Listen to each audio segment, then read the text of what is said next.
ब्रह्मपुत्र नदी तंत्र को। ये भी बहुत ही इंपॉर्टेंट है। यहाँ से देखिए आईएएस एग्जाम में बहुत ज़्यादा क्वेश्चन पूछे जाते हैं, तो इसको भी हम क्लियर कर लेते हैं। ब्रह्मपुत्र नदी जो है, ये नदी तिब्बत, भारत और बांग्लादेश से होकर बहती हैं। ये नदी तिब्बत के मानसरोवर झील के निकट से निकलती हैं। ध्यान रखिएगा, ब्रह्मपुत्र, सतलज और सिंधु नदियाँ, ये नदियाँ जो है तिब्बत के मानसरोवर के आसपास से ही निकलती हैं। ठीक है।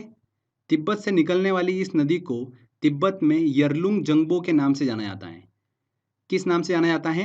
यरलुंग जंगबो के नाम से जाना जाता है। साथ ही इसे तिब्बत में सांगपो के नाम से भी जाना जाता है।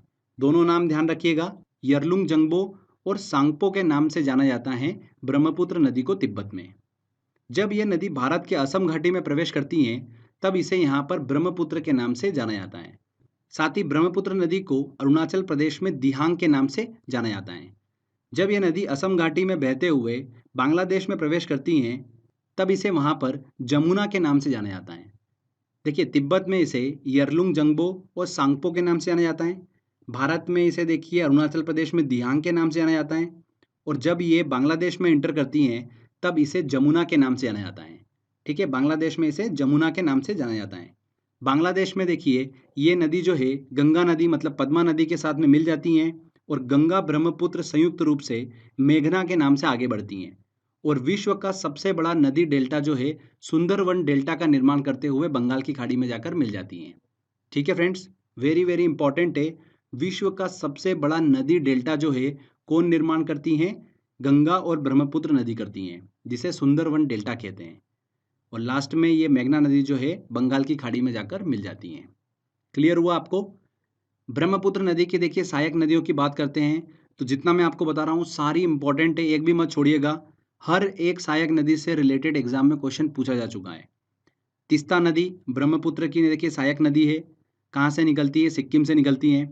सुवनसिरी नदी, कमेंग नदी, मानस नदी, दिबांग नदी, लोहित, बराक और कपिली नदी, ये जितनी भी नदियां हैं ये ब्रह्मपुत्र की सहायक नदियां हैं। सारे नाम आपके दिमाग में सेट हो जाना चाहिए। तीस्ता, सुवनसिरी, कमेंग, मानस, दिबांग, लोहित, बराक और कपिली, ये सारी नदियां जो है ब्रह्मपुत्र की सहायक नदियां हैं। इसमें तीस्ता, सुवनसिरी, कमेंग, मानस और दिबांग नदी जो है वो दाएं तट से आकर मिलती है और लोहित, बराक और दिबांग नदी जो है वो बाएं तट से आकर ब्रह्मपुत्र से मिलती हैं। ओके, कुछ इंपॉर्टेंट पॉइंट डिस्कस कर लेते हैं। तीस्ता नदी का उद्गम कहाँ से होता है? सिक्किम से होता है। पश्चिम बंगाल से होते हुए बांग्लादेश में प्रवेश करती हैं और वहाँ ब्रह्मपुत्र से जाकर मिल जाती हैं। लोहित नदी जो है इसे खून की नदी के नाम से भी जाना जाता है। किस नदी को खून की नदी के नाम से जाना जाता है? लोहित नदी को। बराक नदी जो है ये मणिपुर की पहाड़ियों से निकलती हैं। मणिपुर से होते हुए मिजोरम में एंटर करती हैं। असम होते हुए ये बांग्लादेश में प्रवेश करती हैं और मेघना नदी में जाकर मिल जाती हैं। बराक नदी जो है अरुणाचल प्रदेश में इंटर नहीं करती हैं। ये चीज़ आप जरूर ध्यान रखिएगा। ब्रह्मपुत्र नदी जो है गंगा नदी के साथ मिलकर विश्व के सबसे बड़े नदी डेल्टा सुंदरवन डेल्टा का निर्माण करती हैं, जैसा कि हम डिस्कस कर चुके हैं। ब्रह्मपुत्र नदी में ही विश्व का सबसे बड़ा नदी द्वीप, वर्ल्ड लार्जेस्ट रिवर आइलैंड जो है माजुली, वो स्थित है। कहाँ पर? असम में।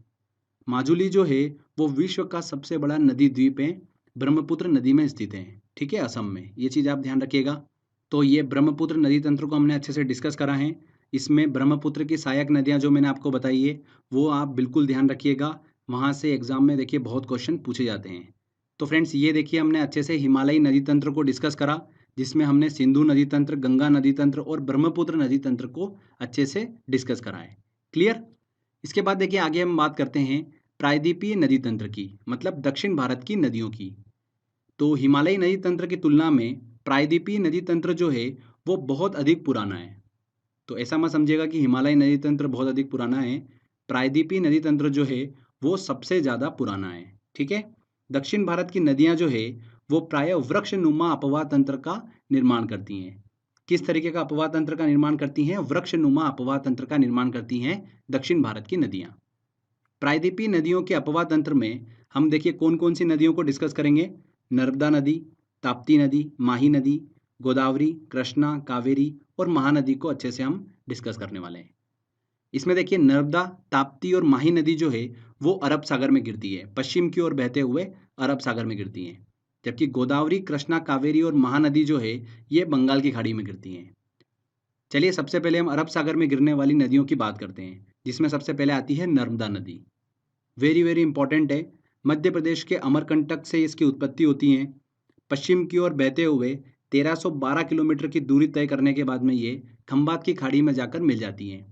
खंबात की खाड़ी मतलब अरब सागर में जाकर ये मिल जाती हैं। देखिए नर्मदा नदी के उत्तर में पड़ता है विंध्याचल पर्वत और दक्षिण में पड़ता है सतपुड़ा पर्वत, और इन दोनों पर्वतों के बीच में भ्रंश घाटी मतलब रिफ्ट वैली से होते हुए बहती है नर्मदा नदी। इस चीज को ध्यान रखिएगा, रिफ्ट वैली से होते हुए बहती है नर्मदा नदी।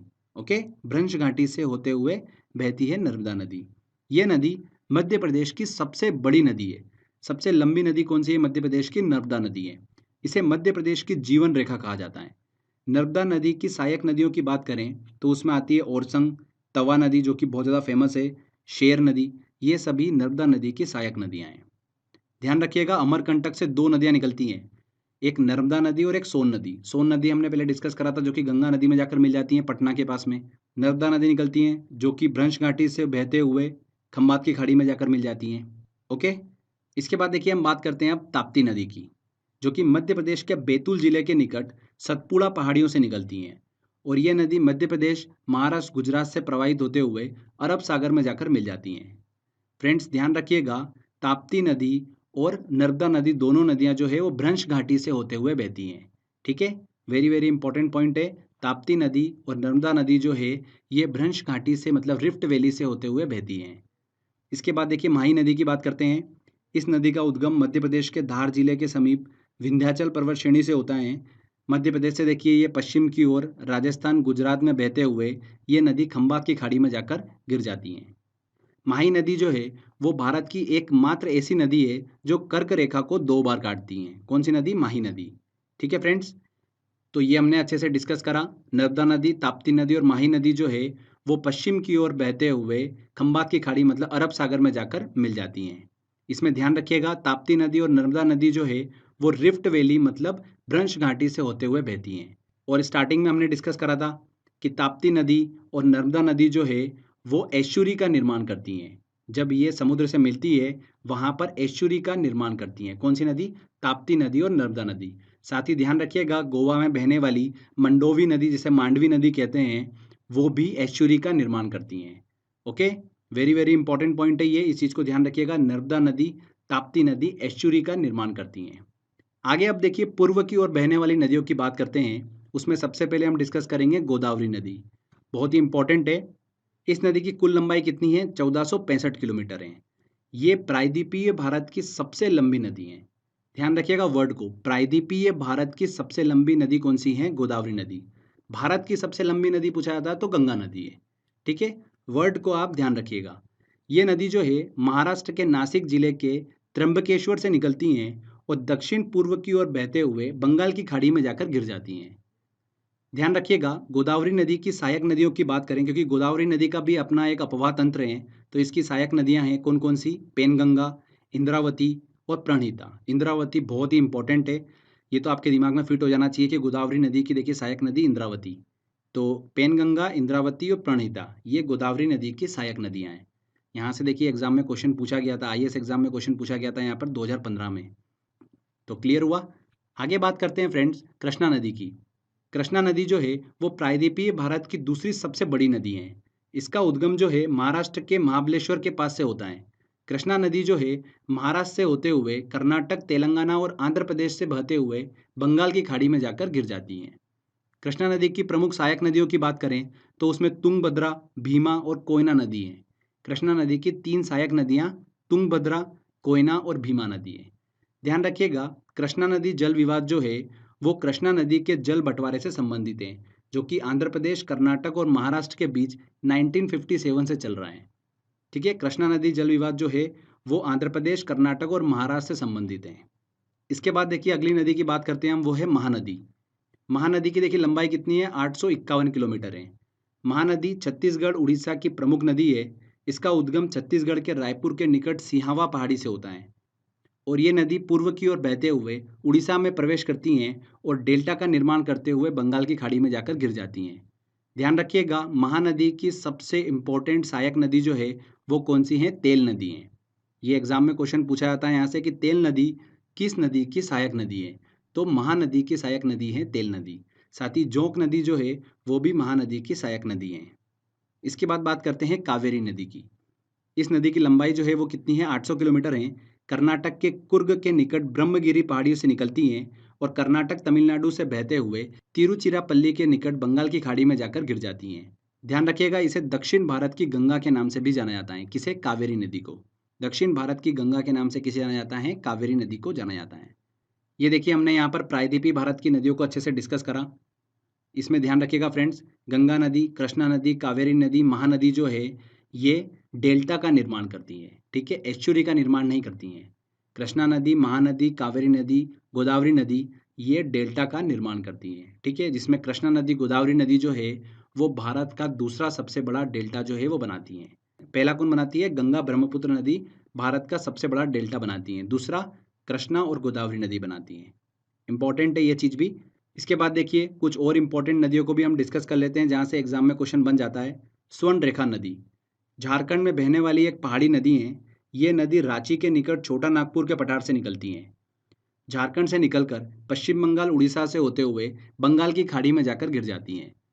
प्रसिद्ध शहर जमशेदपुर जो है, टाटानगर, वो इसी नदी के तट पर स्थित हैं। किस नदी के? स्वर्ण रेखा नदी के तट पर ही स्थित हैं। इसके बाद देखिए लूनी नदी की बात करते हैं। इंपॉर्टेंट है, इसका उद्गम अजमेर के निकट अरावली पहाड़ियों के नाग पहाड़ से होता है। राजस्थान से बहते हुए गुजरात में इंटर करती हैं और गुजरात के कच्छ के रण में ये नदी जो है विलुप्त हो जाती है। ये भी एग्जाम में क्वेश्चन पूछा जाता है कि कच्छ के रण में कौन सी नदी विलुप्त हो जाती है? तो लूनी नदी विलुप्त हो जाती है। लूनी नदी को ही सॉल्ट रिवर के नाम से भी जाना जाता है। सॉल्ट रिवर किसे कहा जाता है? लूनी नदी को कहा जाता है। इसके बाद काली नदी को डिस्कस करते हैं। इस नदी को शारदा और काली गंगा के नाम से भी जाना जाता है। ये नदी हिमालय स्थित काला पानी नामक स्थान से निकलती हैं, उत्तराखंड में बहते हुए उत्तर प्रदेश में प्रवेश करती हैं और बहते हुए घाघरा नदी, जिसे सरयू नदी कहते हैं, उसके साथ में जाकर जॉइंट हो जाती हैं, काली नदी। साथ ही ध्यान रखिएगा, वेरी वेरी इंपॉर्टेंट, ये नदी जो है भारत के पूर्व की ओर भारत नेपाल की अंतर्राष्ट्रीय सीमा बनाती है। कौन सी नदी? काली नदी। भारत और नेपाल के बीच में अंतर्राष्ट्रीय सीमा कौन सी नदी बनाती है? काली नदी बनाती है। इसके बाद देखिए पेन्नार नदी को हम डिस्कस कर लेते हैं। पेन्नार नदी जो है वो किसी की सहायक नदी नहीं है, तो इसको लेकर कंफ्यूज मत होइएगा कि कृष्णा नदी या कावेरी नदी की सहायक नदी है, ऐसा नहीं है। पेन्नार नदी जो है भारत की एक प्रमुख नदी है और ये कर्नाटक के नंददुर्ग पहाड़ी से निकलती है। पूरब की ओर 970 किलोमीटर बहकर बंगाल की खाड़ी में जाकर गिर जाती हैं। ठीक है, तो कर्नाटक की प्रमुख नदी है पेन्नार नदी। तो फ्रेंड्स यहाँ पर देखिए हमने हिमालयी नदी तंत्र, प्रायद्वीपीय नदी तंत्र को अच्छे से डिस्कस करा और अलग से कुछ इंपॉर्टेंट नदियों से रिलेटेड पॉइंट्स भी डिस्कस कर लिए। तो यहाँ पर देखिए हमारा ये थ्योरी सेक्शन कंप्लीट होता है। आई होप आपने ध्यान से सुना होगा। लेक्चर कंप्लीट करने के बाद में देखिए अब यहाँ पर सेकंड इंपॉर्टेंट चीज़ ये निकल कर आती है कि जो भी हमने स्टडी करी है इनसे रिलेटेड एग्जाम में किस तरीके से क्वेश्चन पूछे जाते हैं, वो क्वेश्चंस आप इतनी आसानी से सॉल्व कर पाएंगे। इसलिए इसका सेकंड लेक्चर देखना बहुत ही ज़रूरी है, जिससे कि आपका कॉन्फिडेंस जो है वो बढ़ेगा। आप अगर देखिए क्वेश्चन देख के सारे आंसर निकाल लोगे तो आपका कॉन्फिडेंस बढ़ेगा और आपको पता चलेगा कि किस तरीके से एग्जाम में क्वेश्चन पूछे जाते हैं।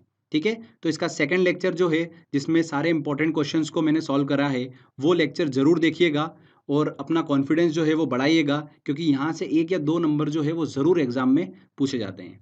तो फ्रेंड्स आज के वीडियो में बस इतना ही था।